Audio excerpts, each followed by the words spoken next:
शेतकऱ्यांची पूर्ण कर्जमाफी करणार अशी घोषणा सत्ताधारी देवेंद्र फडणवीस यांनी केली आहे। शेतकऱ्यांचा 7/12 कोरा करणार असल्याचं देखील देवेंद्र फडणवीस म्हणाले। लाडक्या बहिणींना सरकारनं दिवाळी गिफ्ट देण्याचा निर्णय घेतलेला आहे। सप्टेंबरचा हप्ता आजपासून खात्यामध्ये जमा होणार आहे। राज्यातील शेतकऱ्यांसाठी आज सकाळच्या 50 ताज्या झटपट ठळक बातम्या। मुख्यमंत्री माझी लाडकी बहीण योजनेचा सर्व पात्र लाभार्थ्यांना सप्टेंबर महिन्यांचा सन्मान निधी वितरण करण्यास या प्रक्रियेस आजपासून सुरुवात झाली। म्हणजेच की काल रात्रीच काही महिलांच्या खात्यामध्ये अनुदान जमा झाली। या ठिकाणी तुम्ही बघू शकता तुमच्या खात्यात अनुदान जमा झाले का, तुम्ही आम्हाला नक्कीच सांगा। आणि पुढील 2 महिन्याच्या आत सर्व लाडक्या बहिणींनी केवायसी प्रक्रिया पूर्ण करावी ही नम्र विनंती करण्यात आली, नाहीतर हप्ते बंद करण्यात येतील।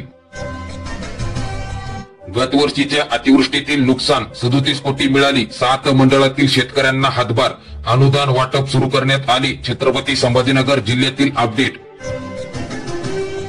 शेतकऱ्यांना नुकसानीपोटी हेक्टरी 8,500 रुपये। विशेष पॅकेज बाबत राज्य सरकारचा निघाला जी.आर. रब्बीसाठी वेगळी 10,000 रुपये अनुदान मिळणार।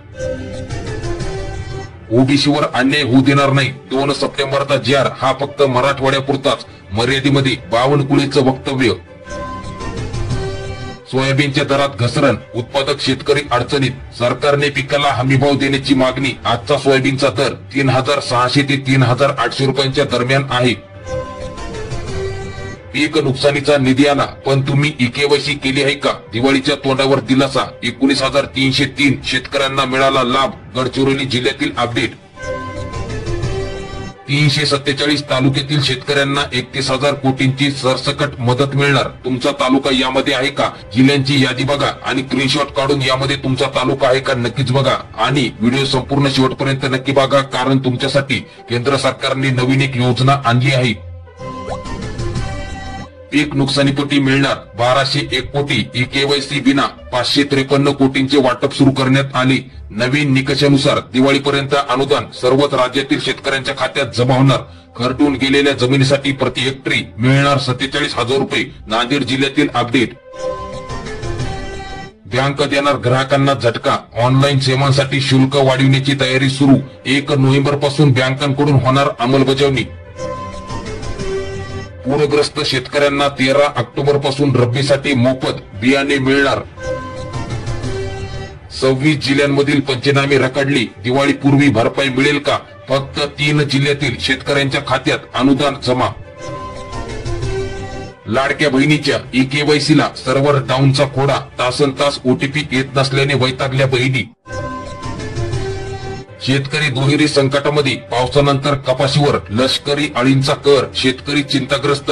पिकांचे मोठ्या प्रमाणात नुकसान। उत्पादनात देखील घट होण्याची शक्यता। राज्य शासनाने सुरू केलेली आनंदाचा शिधा योजना गरीब व गरजू नागरिकांसाठी सणासुदीच्या काळात आधार ठरली, तेव्हा सदर योजना कायम सुरू ठेवावी अशी मागणी राष्ट्रवादी काँग्रेस पक्षांच्या वतीने मुख्यमंत्र्यांकडे करण्यात आली मागणी। शेतकऱ्यांना योग्य पीक विमा द्या। पालकमंत्री मेघना बोर्डीकर यांचे कडक निर्देश। परभणी जिल्ह्यातील अपडेट। गळीत हंगामासाठी कारखाने सज्ज। 1 नोव्हेंबर पासून प्रारंभ। प्रवाशांच्या सेवेत लवकरच आपली एसटी ऍप। लाल परिसर सर्वच बसचे मिळणार आता लोकेशन। वीज कामगारांचा एल्गार। खाजगीकरणाविरोधात कामगार एकवटला। मेस्मा कायदा लावला तरी 70% कर्मचारी सहभागी। राज्यभरात निर्देशने। संप आजही सुरूच। एकर कमी परतफेड करा आणि 50% सवलत मिळवा। इतर मागासवर्गीय मंडळ, व्यावसायिक उद्योग, शिक्षणासाठी मिळते कर्ज। चांदी दरात पुन्हा 6,000ची उसळी। दर 1,63,000 प्रति किलो मागे, तर सोने 1,26,600 रुपये प्रति 10 ग्रॅम मागे। अतिवृष्टीमुळे सोयाबीनचे उत्पन्न निम्म्यावर। कानही काळवटले। शेतमालाचा दर्जा घसरल्याने बाजारात योग्य भाव मिळत नसल्याने शेतकरी झाले हवालदिल। सोयाबीनला 3,700 रुपयांचा दर। आपत्तीग्रस्तांसाठी 181 कोटींचा प्रस्ताव। अतिवृष्टीने 2.25 लाख हेक्टरवरील पिके पाण्यात। 1,92,000 शेतकऱ्यांना फटका। वर्धा जिल्ह्यातील अपडेट। अतिवृष्टी पूरग्रस्तांना आता संपूर्ण कर्जमाफीची गरज। पंढरपुरात उद्धव सेनेची निर्देशने। 50,000 रुपये शेतकऱ्यांना हेक्टरी मदतीची केली मागणी। नुकसान भरपाईसाठी हा जिल्हा वगळण्यात आला. सर्वात महत्वाची अपडेट, राज्यातील 31 जिल्ह्यातील 253 तालुक्यांना अतिवृष्टी व पूर बाधित शेतकऱ्यांना मदत देण्याचा निर्णय घेतला आहे. परंतु राज्य सरकारने नांदेड जिल्ह्यात अतिवृष्टीने नुकसान होऊन देखील मदतीच्या यादीतून जिल्हा वगळण्यात आला. तसेच विविध जिल्ह्यातील बाधित तालुके देखील वगळण्यात आले आहे. त्यामुळे शेतकऱ्यांमध्ये प्रचंड संताप, रोष निर्माण झाला. येवला तालुक्यामध्ये कांदा पिकाच्या साधणीसाठी शेतकऱ्यांची लगबग. अतिवृष्टीमुळे कांदा पीक झाले पातळ, उत्पादनात घट होण्याची शक्यता.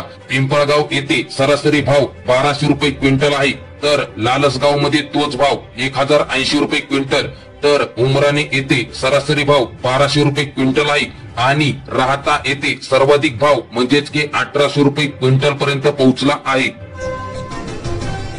ऑगस्ट महिन्याच्या नुकसान भरपाईचे 60 कोटी रुपये आले, पण त्यातील 23.5 कोटी EKYC अडकले. सोलापूर जिल्ह्यातील अपडेट, EKYC पूर्ण करा आणि खात्यात तुमच्या लगेच अनुदान जमा होणार.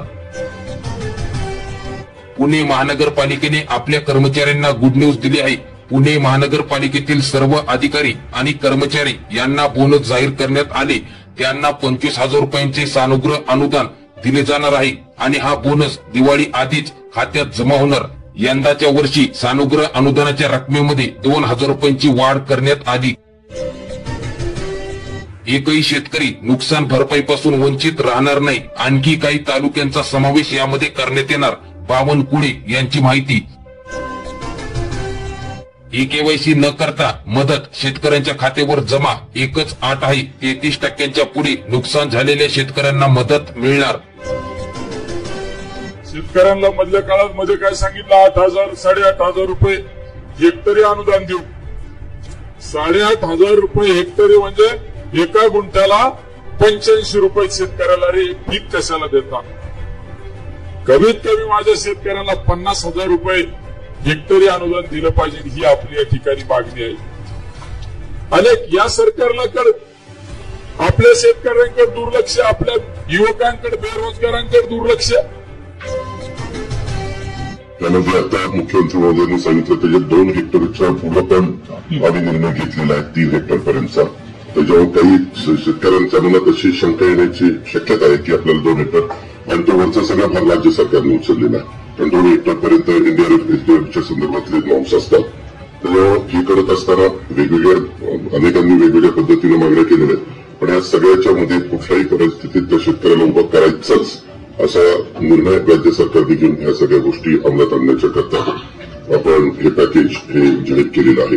आणि ज्यात खूप बारकाईने विचार करून कुठलाही घटक वंचित राहणार नाही याबद्दलची पण काळजी राज्य सरकारने हे पॅकेज जाहीर करत असताना केलेलं आहे. आणि अजूनही पॅकेज जाहीर केल्यानंतर जर यदा कदाचित चुकून कुठली गोष्ट राहिली असेल, कारण तिथली भौगोलिक परिस्थिती प्रत्येक ठिकाणची वेगवेगळी असते, त्यावेळेस मुख्यमंत्री महोदय म्हणाले की आपण परत काही जर असं वाटलं तर त्याबद्दलचं म्हणजे एखादं राहून गेलं तर ते पण आम्ही इन्क्लूड करायची आमची तयारी आम्ही ठेवलेली आहे. कोल्हापुरात बाधित शेतकऱ्यांसाठी 18 कोटी 30 लाखांचे अनुदान.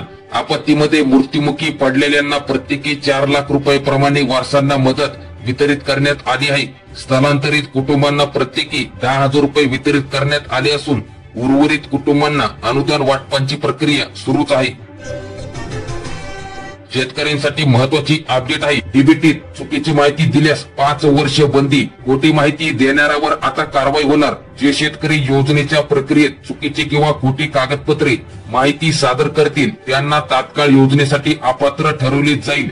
एवढेच नाही तर अशा शेतकऱ्यांना पुढील 5 वर्षासाठी कृषी विभागाच्या सर्व योजनांसाठी बंदी घालण्यात येईल. तसेच अनुसूचित जाती जमाती प्रवर्गातील अर्जदारांनी त्यांचे जात प्रमाणपत्र शासनाच्या पोर्टलद्वारे अपलोड करणे आवश्यक असल्याचे शासन निर्णयामध्ये म्हटले आहे.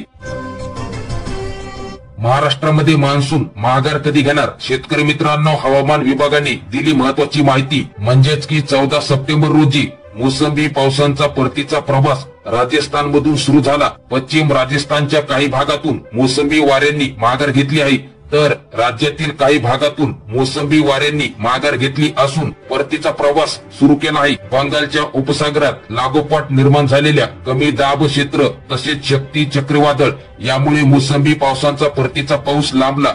साधारण 10 ते 12 दिवसांपासून पावसांचा परतीचा प्रवास खोळंबला आहे. पुढील 1 ते 2 दिवसात राज्यातून मोसमी पावसाच्या परतीचा प्रवास सुरू होण्याची शक्यता हवामान विभागाने वर्तवली